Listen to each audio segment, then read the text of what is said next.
पीठ दिखाकर चला गया। ये वक्त है वो सभी हिसाब चुकाने का। और मुझे यकीन है कि यहां की आवाम इस बार अपने वोट के जरिए ये पैगाम देंगी तमाम राजनीतिक पार्टियों को कि अगर तुम हमारे नहीं हुए तो भूल जाओ, हम मजलिस का दामन थामे हैं, मजलिस के साथ रहेंगे। ऐसा लगता है कि मजलिस कई मर्तबा सुने हैं, टीवी डिबेट्स के अंदर सुने हैं, जो पत्रकार आता है हमारे पास, आप आए हैं, आप इनकी बी टीम है, आप वोट काटने के लिए आए हैं, आप इलेक्शन लड़ते हैं तो बीजेपी जीत जाती है। तो सुनो, रिकॉर्ड करो, जिस शहर औरंगाबाद से तुम्हारा भाई, तुम्हारा बेटा चुनकर आया है, 30 साल से उस शहर के अंदर शिवसेना का खासा, शिवसेना का सांसद चुनकर आता था। 30 साल से मुसलमान किसको वोट देता था? कांग्रेस को वोट देता था। जब हम मैदान में उतरे तो हम पर इल्जाम वही लगाना शुरू कर दिए कि अब ये आए हैं, बीजेपी जीत जाएगी, शिवसेना जीत जाएगी, दोनों का गठबंधन था। हमने उनसे कहा कि 30 सालों तक ये कौम और हम खुद तुम्हें वोट देते आए हैं, लेकिन अब हमें समझ में आया है तुम्हारे में वो ताकत नहीं है शिवसेना को हराने के, तो तुम हटो, हम आए हैं। और हमने अपनी आवाम से कहा, क्या कहा हमने अपने आवाम से, अपने नौजवानों से, एक धक्का लगाओ तो सही। अल्हम्दुलिल्लाह ऐसा धक्का लगाए कि 30 साल से जिस शहर के अंदर शिवसेना का झंडा था, उस झंडे को हमने उखाड़ कर फेंका और मजलिस के झंडे को हमने वहां पर लहराया।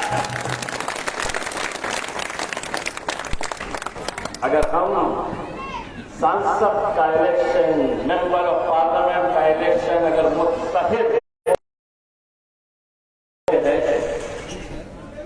तो क्या हम दिल्ली जैसी दिल वालों की बस्ती के अंदर हम 15 सीटें नहीं जीत सकते? अब हम ज्यादा लड़े तो तकलीफ होती है, कम लड़े। कितने सीटें लड़े थे सांसद के? 1। जीते कितने? 1। तो हमारा रिजल्ट कितना आया? 100%। 100% रिजल्ट आया। तो हमने 15 जीतेंगे कितने? रिजल्ट कितना? कितने अच्छे हैं, बहुत होशियार है, सब जवाब दे रहे हैं। अल्हम्दुलिल्लाह मेरे भाइयों, आज इसका नहीं होगा। लोग कहेंगे कि क्या कर लेंगे, तुम्हें 250 का ऐलान है, 250 के ऐलान के अंदर आपके अगर 15 लोग चले भी गए तो क्या कर लेंगे? और यकीनन इनके स्टेज के ऊपर से यही सवाल किया जा रहा होगा, हमको यही बताया जा रहा होगा, आपको यही समझाने की कोशिश की जा रही होगी कि एमसीडी के अंदर तो 250 काउंसिलर्स हैं, ये 15 अगर आ भी गए तो क्या कर लेंगे? तो हमको जवाब देना, ये तो 250 का है, जहां पर हम जाके बैठते हैं वो 550 का है, और वहां पर अभी तक कितने थे? एक ही था। उससे इतना परेशान थे कि 550 के अंदर एक है। अल्हम्दुलिल्लाह लोग कहते थे कि असदुद्दीन अवैसी अकेला एक सांसद रहेगा जिंदगी भर के लिए, लेकिन उसे क्या मालूम था उन लोगों को क्या वो अकेला नहीं है? एक के दो हो गए हैं और दो की ताकत एक और एक दो नहीं है। अल्हम्दुलिल्लाह 11 की ताकत रखते हैं हम। बहुत हिम्मत लगती है। 550 के ऐवान के अंदर एक शेरवानी और दूसरी परेशानी, बड़ी तकलीफ होती है उन्हें कि एक से तो परेशान है, ये दूसरा भी बहुत बोलता है। बहुत हिम्मत लगती है नरेंद्र मोदी की आंखों में आंखें डालकर सवाल करने की। और मैं अक्सर ये सोचता हूं कि असद साहब को ये हिम्मत कहां से मिलती थी।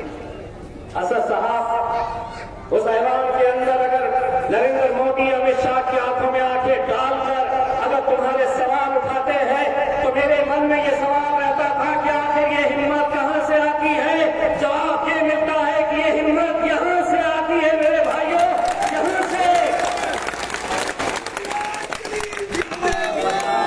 अरे तुम जिताएंगे आरिफ सैफी को, लेकिन ताकत मिलेगी मेरे शायद बैरिस्टर असदुद्दीन अवैसी को। तो बहुत परेशान रहते हैं। असद साहब ने मुझसे कहा कि कैसा करेंगे, दिल्ली भी मेरी जान है और गुजरात में तो मेरे को हंगामा करके आने का है। एक ही टाइम के ऊपर इलेक्शन आ गए, हम कैसा करेंगे। छोटा पप्पू पेजर और छोटा रिचार्ज के लिए तो मैं ही काफी हूँ। असद साहब आप जुलाई करो, मैं यहाँ पे निपटता हूँ करके। और आप मेरे साथ उतनी ही ताकत के साथ खड़े हैं। मुझे पूरा यकीन है, मुझे पूरा भरोसा है। उस दिन 4 तारीख को जब निकलेंगे तो मुझे मालूम है इतने सारे बुजुर्गों की दुआओं के साथ हम निकलने वाले हैं। इतने सारे बुजुर्ग आज वो यहां पर अगर आकर बैठे हैं तो कहीं ना कहीं उनको भी फिक्र सता रही है कि आने वाला वक्त कैसा होने वाला है। इसीलिए आज वो यहां पर आकर बैठे हैं। और मैं तो ये कहूंगा कि आरिफ भाई, दोबारा हमें यहां पे आने की जरूरत इसलिए महसूस नहीं हो रही है कि आपके इलाके के जितने भी जिम्मेदार लोग बैठे हैं वो अल्हम्दुलिल्लाह आपको अगर दुआओं से नवाज रहे हैं तो हमें यहां पर आकर तकलीफ करनी। इतने सारे नौजवानों का जोश जब हमने देखा मोटरसाइकिलों के ऊपर तो कहीं ना कहीं हमारा यकीन और पुख्ता हो गया। जो दीवानगी, जो मोहब्बत, दोस्तों मुझे मालूम है कि हर उम्मीदवार की ये ख्वाहिश है कि मेरे पास असद साहब का एक जलसा होना चाहिए। यहाँ के नौजवानों को, यहाँ की हमारी माएं और बहनें, हमारे बुजुर्गों को देखने के बाद कलीम हफीज साहब एक बात तय कर लीजिएगा, दिल्ली में असद साहब कहीं जाए या ना जाए, इस इलाके के अंदर जरूर एक जलसा होना।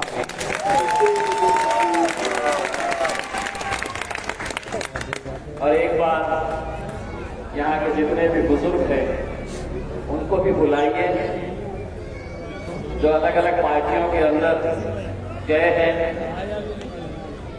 अलग अलग पार्टियों से इलेक्शन लड़ रहे हैं। उनसे कहिएगा कि असद साहब की स्टेज के ऊपर चढ़ जाइएगा इंशाअल्लाह और एक पैगाम दे दीजिएगा कि मैं अपने भाइयों के लिए ये कुर्बानी दे रहा हूँ। और भाई मतलब कौन से भाई है? आप उनको कहते हैं मियाँ मियाँ मियाँ।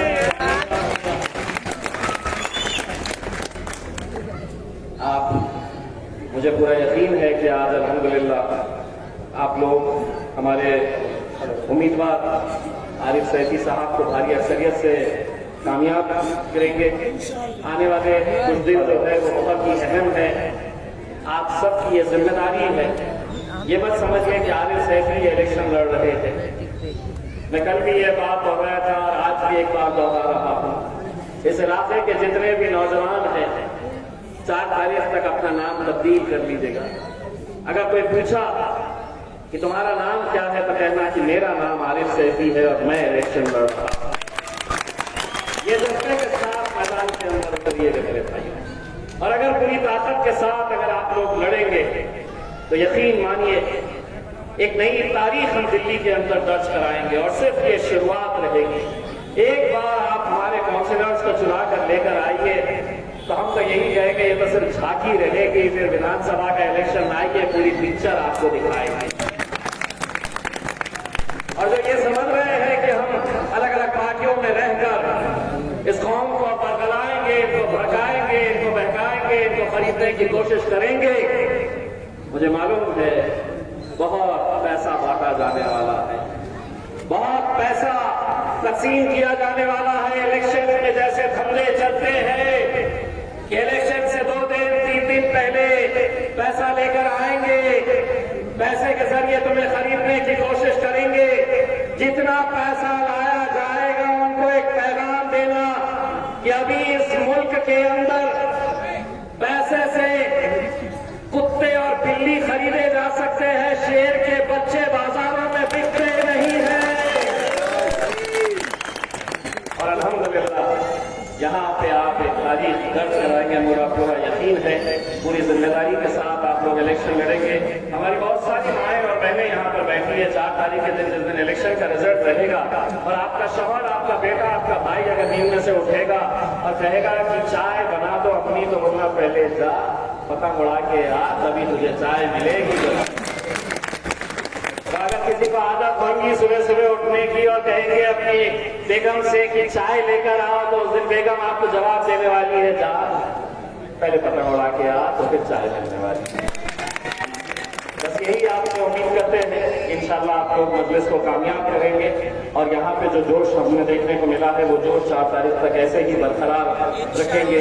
बस जाते जाते मैं सिर्फ आरिफ सैफी साहब को